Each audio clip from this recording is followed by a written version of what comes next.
नमस्ते, मैं हूं doctor Saifi Arsiwala, senior cardiac surgeon, Kota, Rajasthan से बोल रहा हूं। मैंने मेरे पिछले वीडियो में ब्रोकन हार्ट सिंड्रोम में ग्लूकोज के बारे में बताया था कि ग्लूकोज क्यों हमारे ब्रेन के लिए एसेंशियल है और हार्ट के लिए इतना एसेंशियल नहीं है, इसके कारण बताए थे। इसके बाद कई लोगों ने बहुत सारे ग्लूकोज से रिलेटेड प्रश्न पूछे, तो इसके बारे में इस वीडियो में आज हम चर्चा करेंगे। सबसे पहला प्रश्न ये था कि हमारे शरीर में शुगर कब कम होता है। तो मैंने उन सज्जन से पूछा कि आपको क्या लगता है कि आपका शुगर कभी कम हुआ है क्या। तो उन्होंने कहा कि हाँ, मेरा शुगर कई बार कम हो जाता है, मैं डायबिटिक नहीं हूँ, लेकिन मुझे ऐसा लगता है कि चक्कर आते हैं या थकावट महसूस होती है, तब मुझे ऐसा लगता है कि मेरा शुगर कम हो गया है। तो मैं जब कुछ बिस्किट खा लेता हूँ या कुछ मीठा खा लेता हूँ तो मुझे अच्छा लगता है। तो मैंने उनसे एक सवाल पूछा कि क्या आपने अपना ब्लड शुगर चेक किया था उस समय जब आपको चक्कर आए या आपको थकावट सी महसूस हुई। तो उन्होंने कहा कि नहीं, मैंने ब्लड शुगर नहीं चेक किया, लेकिन सिम्टम्स ऐसा लग रहा था। तो ये कहना बड़ा मुश्किल है कि उस समय उनका शुगर सही में कम हुआ था या नहीं। 99% ये साइकोलॉजिकल होता है कि हमें ऐसी फीलिंग आती है कि हमारा शुगर कम है। तो कौन सी कंडीशन ऐसी है जहाँ शुगर सही में कम हो जाता है। नॉर्मल पर्सन, नॉर्मल आदमी का कभी भी ब्लड शुगर कम नहीं हो सकता, क्योंकि हमारा सर्वो मैकेनिज़्म इतना अच्छा है कि जब कभी भी हमारा शुगर थोड़ा भी डिप होता है तो हमारे शरीर के हार्मोन्स इस तरीके से रिएक्ट करते हैं और शुगर का लेवल फिर से ऊपर आ जाता है। तो actually reality speaking normal person में कभी भी शुगर लो नहीं होता। मोस्ट ऑफ द टाइम ये साइकोलॉजिकल सिम्टम्स होते हैं कि हमें ऐसा लगता है कि हमने बहुत देर से खाना नहीं खाया, इसलिए चक्कर आ रहे हैं या कमज़ोर महसूस हो रहे हैं या थकावट सी महसूस हो रही है। लेकिन एक्चुअली अगर आप शुगर देखने जाएंगे तो उस समय आपका शुगर कम नहीं होता है। तो फिर किस कंडीशन में हमारा शुगर कम होता है? जब कभी भी कोई बीमारी हो उस समय ही हमारा शुगर कम होता है। तो दो टाइप्स की बीमारी डिस्क्राइब की गई है। एक है इंसुलिनोमा, यानी कि जहाँ पे इंसुलिन सिक्रीशन बहुत ज़्यादा होता है। जब इंसुलिन सिक्रीशन ज़्यादा होता है किसी ट्यूमर के कारण, उस समय हमारा शुगर लो होता है बार बार, और वो एक डायग्नोस्टिक फीचर है, और उस ट्यूमर को निकालने के बाद ये बीमारी पूरी तरीके से ठीक हो जाती है।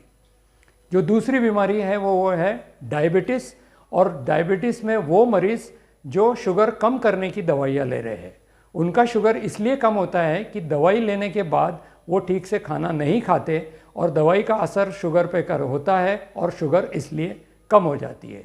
सो नॉर्मल मरीज़ में, नॉर्मल आदमी में जो नॉन डायबिटिक है और उसे कोई बीमारी नहीं है, ऐसे सिचुएशन में कभी भी हमारा ब्लड शुगर कम नहीं होता। दूसरा प्रश्न किसी ने पूछा कि ऑक्सीजन का क्या महत्व है ब्रेन और हार्ट को लेके।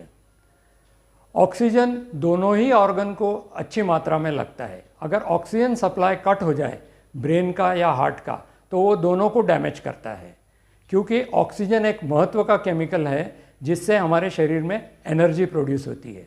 यानी ग्लूकोज और ऑक्सीजन मिल जाते हैं, यानी ऑक्सीडेशन ग्लूकोज का जब होता है ब्रेन में तो एनर्जी प्रोड्यूस होती है। इसी तरीके से जब हार्ट में फैटी एसिड से एनर्जी प्रोड्यूस होती है तो वो भी ऑक्सीजन का उपयोग करते हैं, और इसके कारण जो ऑक्सीडेशन प्रोसेस होता है उसके कारण एनर्जी प्रोड्यूस होती है। सो हार्ट और ब्रेन में इक्वली इफेक्ट होते हैं अगर ऑक्सीजन की डेफिशिएंसी हो तो। तीसरा प्रश्न किसी ने पूछा कि हाई ग्लूकोज या हाई शुगर हमारे शरीर के लिए क्यों हानिकारक होता है। उसके बहुत सारे कारण हैं। ग्लाइकेशन यानी कि ग्लूकोज उस केमिकल के साथ जब कभी भी रिएक्ट करता है तो वो एक केमिकल प्रोड्यूस करता है जो हमारे शरीर के लिए हार्मफुल हो सकता है, जो इन्फ्लेमेशन प्रोड्यूस कर सकता है, हमारी इम्यूनोलॉजिकल सिस्टम को डाउन कर सकता है, जिससे हमें इन्फेक्शन बार बार हो सकते हैं। इसलिए जब कभी भी हमारे शरीर में शुगर ज़्यादा हो उस समय ये एक्स्ट्रा शुगर जो होता है वो दूसरे केमिकल्स के साथ हमारे शरीर में जो तत्व है दूसरे, उनसे रिएक्ट करके ग्लाइकेशन रिएक्शन जिसे कहते हैं वो हो सकता है, और वो इन्फ्लेमेटरी रिस्पॉन्स हमारे शरीर में पैदा कर सकते हैं, या फिर हमारे इम्यूनोलॉजिकल सिस्टम को अफेक्ट कर सकते हैं, जिसके कारण हमें इन्फेक्शंस हो सकते हैं।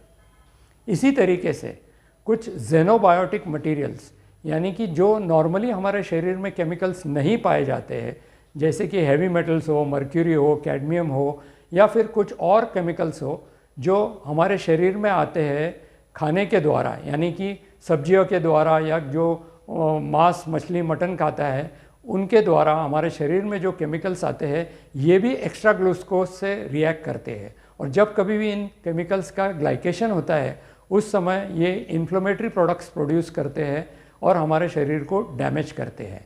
इसी तरीके से ये एक्स्ट्रा ग्लूकोज या इंसुलिन रेजिस्टेंस भी हम जिसे कह सकते हैं, इसके कारण एक इन्फ्लेमेटरी प्रोसेस हमारे शरीर में होता है जिसके कारण हमें हार्ट अटैक आ सकता है, ब्रेन स्ट्रोक आ सकते हैं और कोई भी इन्फ्लेमेटरी डिसऑर्डर्स हो सकते हैं। सो ये महत्व है हाई ग्लूकोज का, इसलिए हमें ग्लूकोज को कंट्रोल करना बहुत इम्पॉर्टेंट है और महत्व का है। दूसरी बात है तंबाकू, धूम्रपान या तंबाकू किसी भी फॉर्म में हम जब खाते हैं तो वो हमारे शरीर के लिए हार्मफुल होता है। पहले तो वो डायरेक्टली हमारे शरीर को अफेक्ट करता है और दूसरा ये तंबाकू के प्लांट्स जहाँ उगाए देते हैं वो सॉइल से बहुत सारे केमिकल्स एब्जॉर्ब करते हैं और जब ये केमिकल्स तंबाकू के ज़रिए हमारे शरीर में आते हैं तो ये ग्लूकोज के साथ बहुत रिएक्ट करते हैं। जैसे कि कैडमियम जो कि हमारे मोबाइल की बैटरीज़ में होते हैं कैडमियम, अब ये कैडमियम जब डिस्पोज ऑफ ये बैटरीज होती है तो वो ये सब सॉइल में जाता है, मिट्टी में जाता है और मिट्टी में जहाँ पे ये तंबाकू उगाई जाती है वो कैडमियम पूरा ये तंबाकू में जा सकता है या सब्जियों में जा सकता है। और ये कैडमियम जब हमारे शरीर में एंटर होता है तो ये ग्लूकोज के साथ जब रिएक्ट करता है तो एक टॉक्सिक पदार्थ बनाता है जो हमारे शरीर को और कार्डियोवास्कुलर सिस्टम के लिए बहुत ही हानिकारक होता है। इसके कारण हमें ब्रेन स्ट्रोक या हार्ट अटैक आ सकता है और पेरिफेरल वैस्कुलर डिजीज़ भी हो सकती है। इसके बारे में मैंने एक पूरे पहले वीडियो बनाया गया है जिसमें मैंने ज़ेनोबायोटिक मटेरियल्स के बारे में बताया है, वो कृपा करके आप वो वीडियो ज़रूर से देखें। और कोई अगर आपको कोई प्रश्न हो तो आप मुझे पूछ सकते हो। इसी के साथ धन्यवाद। जय हिंद।